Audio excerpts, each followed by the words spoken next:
تم سب بچے بیٹھے ہو، والدین کو اپنی جنت بنا لو، ماں باپ کو اپنی جنت بنا لو، ان کی دعا لے لو۔ میرے نبی نے فرمایا کاش میری ماں زندہ ہوتی۔ ماں کا خاص طور پر منشن کیا، میری ماں کیوں کہ باپ کو تو دیکھا ہی نہیں، اور ماں کو دیکھا ہے 6 سال۔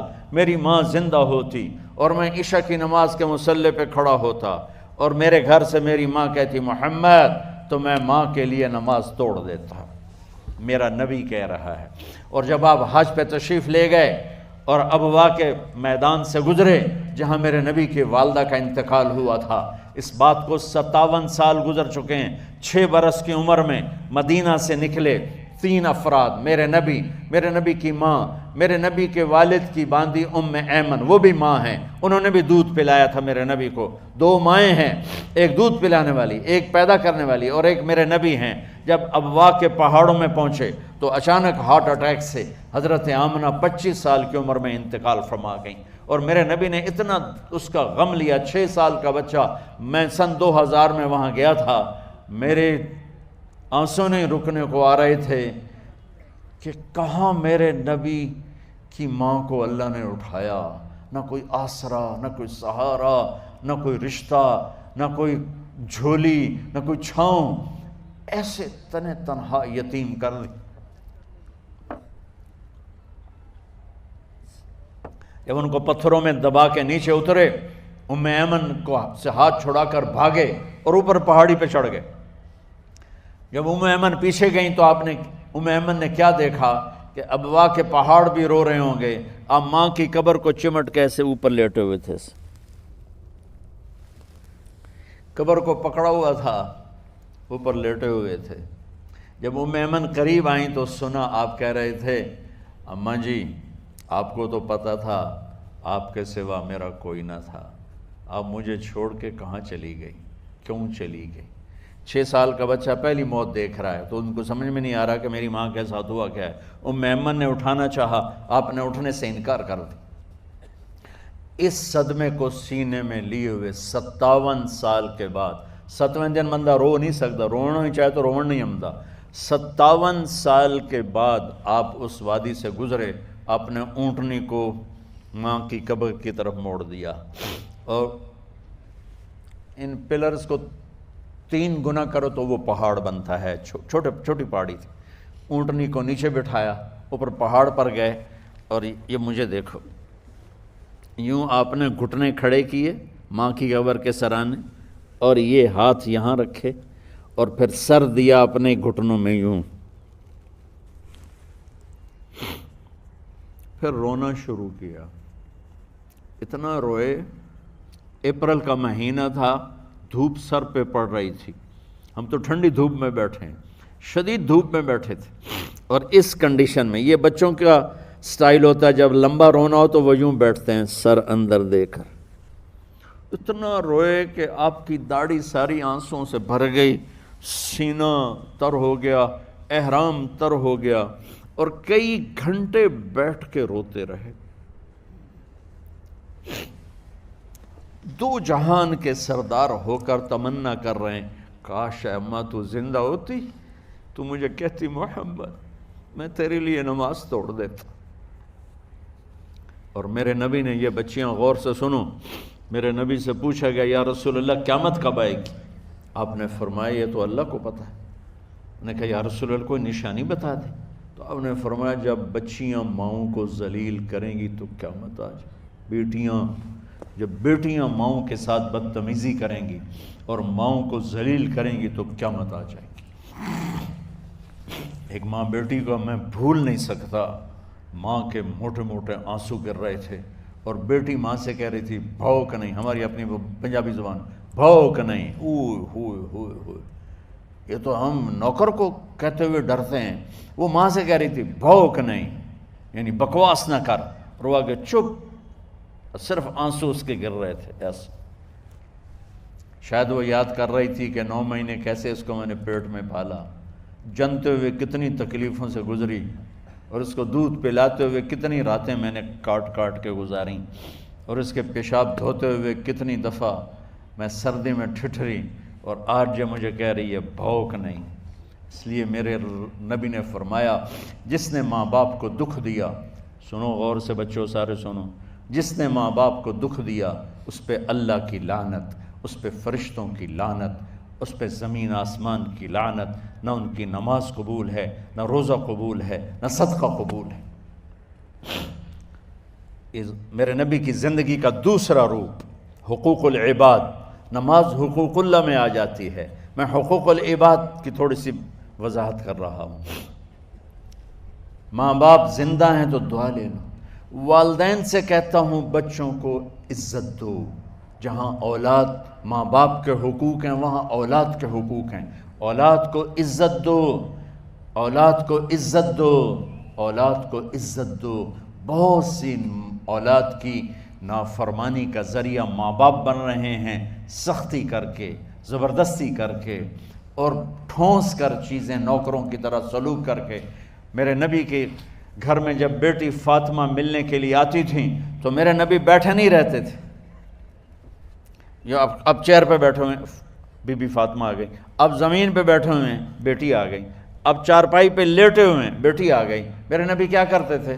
کھڑے ہو جاتے تھے، کھڑے ہو جاتے، ایک دم کھڑے ہو جاتے تھے، اور پھر کھڑے نہیں رہتے تھے، تیزی سے آگے بڑھتے تھے اور حضرت فاطمہ کا ہاتھ پکڑ لیتے تھے۔ یہ والدین غور سے سنو، حضرت فاطمہ کا ہاتھ پکڑ لیتے تھے اور ہاتھ پکڑ کے مجھے دیکھو یوں بوسہ لیتے تھے، بیٹی کا بوسہ لیتے تھے، پھر ہاتھ چھوڑتے نہیں تھے، ہاتھ پکڑے پکڑے لاتے لاتے لاتے ان کو چارپائی پر پہلے بٹھاتے تھے پھر خود بیٹھتے تھے۔ یہ باپ اور رسول ہو کر بیٹی کو یہ عزت دیتے تھے۔ پھر وہ جنت کی عورتوں کی سردار بنی، پھر وہ جنت کے سرداروں کی ماں بنی، پھر وہ اللہ کے شیر کی زوجہ بنی۔ تو والدین سے کہتا ہوں کہ اپنے بچوں کو عزت دو، عزت دو، عزت دو، عزت دو۔ پھر آپ سے زندگی کے بڑے فیصلے ہیں شادی۔ اب لوگ اکٹھے پڑھتے ہو لڑکے لڑکیاں، اپنی شادی کے فیصلے خود نہ کرو، اپنے ماں باپ کے حوالے کرو۔ اس میں شرافت بھی ہے، اس میں برکت بھی ہے، اس میں رحمت بھی ہے، اور اس میں والدین کی دعائیں بھی ہیں۔ کورٹ میرج کو ہوا نہ دو، boyfriend girlfriend culture ہمارا نہیں ہے۔ میرے نبی کے طریقے میں مرد اور عورت کا صرف نکاح سے تعلق ہے، اس کے علاوہ سب جہنم کی آگ ہے۔ اور والدین سے کہتا ہوں کہ اپنے بچوں سے پوچھ کے رشتے کرو، زبردستی مت کرو۔ میرا معاشرہ بہت سنگین قسم کے جرم کا شکار ہے، بچوں پہ مسلط کر دیتے ہیں، ایتھے ہی کرنی ہے، ایسے جٹائیں چی کرنی ہے، بٹائیں چی کرنی ہے، پتہ نہیں آئے کتوں ہیں جٹ بٹ۔ چلو تم ناراض نہ ہو، راجپوتائیں چی کرنی، میں راجپوت ہوں، میں اپنی قوم کو بھی رگڑ دیتا ہوں، راجپوتائیں چی کرنی، اگاں کرنی ہی کوئی نہیں۔ یہ ظلم و ستم اولاد پہ مت کرو، اپنی بچی سے پوچھو، اگر بیٹی ہاں کرے تو پھر قدم اٹھاؤ، اگر بیٹی کہہ دے میں نہیں کرنا چاہتی تو وہ نافرمان نہیں ہے۔ اللہ کے واسطے میری سنو، صرف تم نہیں سن رہے ہو، اس کیمرے سے لاکھوں کروڑوں لوگ سن رہے ہیں۔ اگر بیٹا یوں کہہ دے کہ ابا میں نے یہاں شادی نہیں کرنی، میرا جی نہیں چاہتا ہے، تو وہ بیٹا نافرمان نہیں ہے، فرما بردار ہے، اس نے شریعت کا حق استعمال کیا ہے۔ اب ایسا ظلم مت کرو کہ نہیں اتھے ہی کرنی ہے، اتھے گھروں نکل جا۔ زندگی تم نے تو نہیں گزارنی، زندگی تو بچے نے گزارنی۔ میں قربان جاؤں، ایک حدیث سنو پہلے پھر اگلی بات سناتا ہوں۔ ما تزوجت وما زوجت الا بوحی من السماء نزل به جبریل۔ لوگو سنو، میں نے جہاں شادی کی، میں نے جہاں بیٹی کی شادی کی، پہلے آسمان سے جبریل فرشتہ اللہ کا حکم لے کر آیا، پھر میں نے قدم اٹھایا۔ سمجھ گئے میری یہ بات سمجھ گئے سارے؟ اب اگلی سنو۔ حضرت علی فاطمہ کا رشتہ لینے آ گئے اور جبریل ان سے پہلے آ گیا کہ یا رسول اللہ فاطمہ علی کے لیے ہے۔ باپ محمد مصطفیٰ جیسا ہے، رشتہ مانگنے والا علی جیسا ہے، اور بیٹی فاطمہ جیسی ہے۔ اور آپ پوچھتے ہیں علی کیسے آئے؟ وہ شرم کی وجہ سے کچھ کہہ نہ سکے، چپ۔ آپ کو تو پتہ تھا، آپ نے فرمایا فاطمہ کے رشتے کے لیے آئے ہو؟ کہا جی۔ تو جبریل تنال بیٹھا ہوا ہے کہ یا رسول اللہ اتھے ہی کرنا ہے، آپ نے ہاں نہیں کی، آپ نے کہا انشاءاللہ، اور یہ کہہ کر اٹھ گئے۔ انشاءاللہ نبی کا ہاں ہی ہوتا ہے، لیکن جبریل کے آنے کے باوجود اور اللہ کے کہنے کے باوجود میرے نبی کو بھی پتہ ہے کہ یہ رشتہ یہاں کاتب تقدیر نے لکھ دیا ہے، لیکن امت کو سبق سکھانے کے لیے آپ گھر تشریف لے گئے۔ بیٹی فاطمہ کہ جی یا رسول اللہ، کہا علی کا رشتہ آیا ہے، میں ہاں کر دوں؟ سبحان اللہ۔ میں اپنے دیہاتی بچیوں پہ مجھے رونا آ گیا کہ جنہیں پتہ ہی نہیں ہوتا سانو کہیں نال بندے پہ جانور ہے یا انسان ہے۔ علی جیسا داماد، چلو علی کو چھوڑو، فاطمہ کو چھوڑو، جبریل آیا بیٹھا ہے، جبریل آیا بیٹھا ہے۔ اس کے بعد فاطمہ سے پوچھنے کی کیا بات؟ جبریل آ کر کہہ رہا یا رسول اللہ، اللہ کہہ رہا ہے فاطمہ علی کے لیے ہے اور علی فاطمہ کے لیے ہے، اور پھر آپ کہتے ہیں بیٹی فاطمہ ہاں کر دو۔ ہماری تو آج کی بیٹیاں انکار نہیں کرتی، چپ کر کے گاں ماش طرح بن چھڑ دین کلے نال۔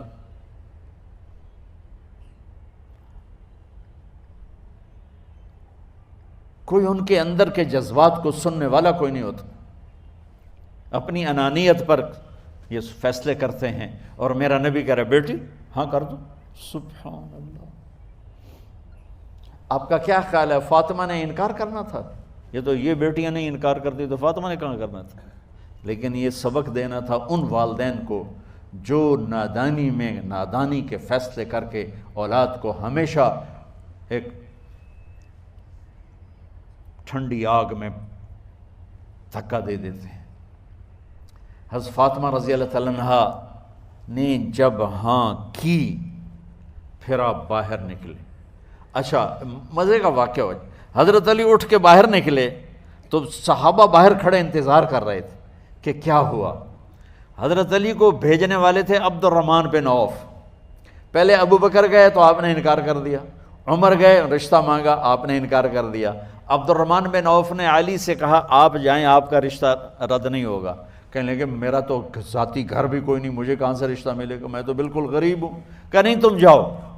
تو واپس آتے انہوں نے عبد الرحمن بن عوف پہ چڑھائی کر دی، ویکھیا ہے نا تو مینوں گلے آئی، انکار ہو گیا۔ تو صحابہ نے پوچھا کیا ہوا؟ کہا کچھ کہا ہی نہیں، چپ کر کے اٹھ گئے۔ تو عبد الرحمن بن عوف کہنے لگے کچھ بولے صحیح، کہ بس اتنا کہا انشاءاللہ کا تو مبارک ہو، نبی کا انشاءاللہ ہاں ہوتا ہے۔ کہا اچھا، تو اتنے میں آپ باہر تشریف لے۔ کہا علی، کہا جی، کہا لو بلاؤ، لوگوں کو بلاؤ۔ ساری مسجد بھر گئی، آپ کے ساری مسجد فل ہو گئی۔ آپ ممبر پہ کھڑے ہوئے، علی کو سامنے بٹھایا، کہا لوگو یہ جبریل میرے پاس اللہ کا پیغام لائے ہیں کہ میں فاطمہ بنت محمد کا نکاح علی کے بن ابی طالب کے ساتھ کر دوں۔ پھر آپ نے خطبہ پڑھا اور کہا کہ علی، ہائے ہائے ہائے، میں نے فاطمہ بنت محمد کو 400 درہم مہر کے عوض تیرے نکاح میں دیا، تو نے قبول کیا؟ حضرت علی نے زور سے نعرہ لگایا میں نے قبول کیا، اور سجدے میں چلے گئے، اللہ کا شکر کا سجدہ ادا کیا۔ پھر میرے نبی نے وہیں سارے مجمع کو شہد کا شربت پلایا اور تازہ کھجوریں کھلائیں، اور پھر جب رخصتی ہوئی تو آپ نے حضرت علی سے فرمایا کہ آپ آ کے لے جاؤ۔ پھر آپ نے حضرت ام سلمہ، حضرت حفصہ اور جناب حضرت عائشہ رضی اللہ تعالیٰ عنہ، ان تینوں کو بلا کر فرمایا تمہیں پتہ ہے نا مجھے فاطمہ سے کتنا پیار ہے، تو تم فاطمہ کو دلہن بناؤ، اس کی تیاری کرواؤ، اسے دلہن بناؤ۔ تو ان تینوں نے حضرت فاطمہ کو دلہن بنایا۔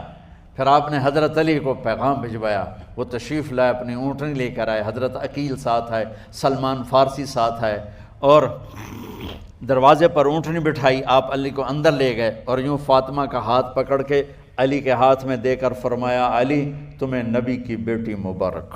سبحان۔ پھر آپ نے کہا میری بیٹی فاطمہ، مجھے اپنے خاندان میں جو سب سے زیادہ محبوب تھا میں نے تیرا ہاتھ اس کے ہاتھ میں دے دیا ہے۔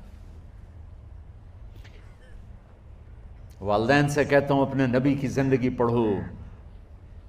میرا درد ہے کہ ہماری ثقافت میں اسلام داخل نہیں ہوا، ہمارے عبادت میں اسلام آ گیا، بہت سارا مجمع مرد عورتوں کا نمازی ہے، حاجی ہے، عمرے کرتے ہیں، لیکن ثقافت میں نبوت کی جھلک دکھائی دے، ثقافت میں اللہ کا نبی دکھائی دے، وہ نہیں ہے۔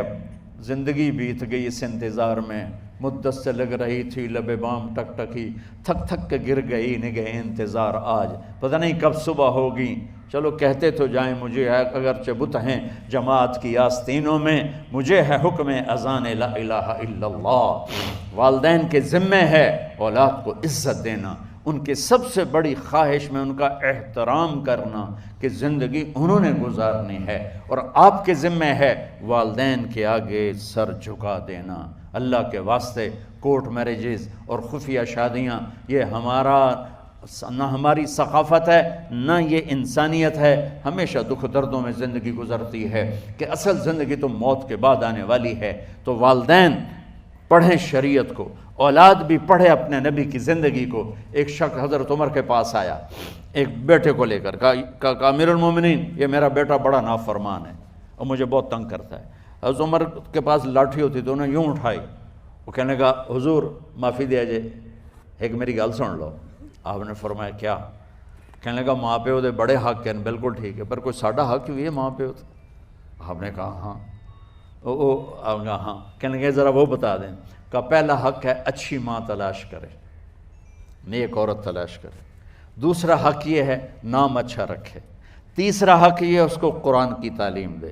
کہا جی پھر سن لو حضرت جی، میرے پیو کو پوچھو اس حبشی عورت نال شادی کر کے مینوں حبشی ماں دیتی، انہوں کوئی عرب ماں ہی نہیں لتی۔ میرا پہلا حق اس مارے ہے۔ دوسرا سن لو، اس نے میرا نام جولان رکھا ہے، جولان گندگی کے کیڑے کو کہتے کہ اس نے میرا نام جولان رکھا ہے۔ اور تری سن لو، اس آج تے مینوں قرآن دی شکل نہیں وکھائی۔ حضرت عمر ہوئی سوٹا وہ دے سر تے پھیر دے کہ پہلے تیری مالش کراں پھر ایدی کر سکتا۔ تو آج کے والدین بھی اپنی اولاد کے بارے میں بہت بہت بہت غافل ہیں، اور اولاد کا بھی حال یہی ہے، چونکہ ماں کیا ہے، باپ کیا ہے، اولاد کیا ہے، یہ شریعت، یہ قرآن بتاتا ہے، یہ میرے نبی کی زندگی بتاتی ہے۔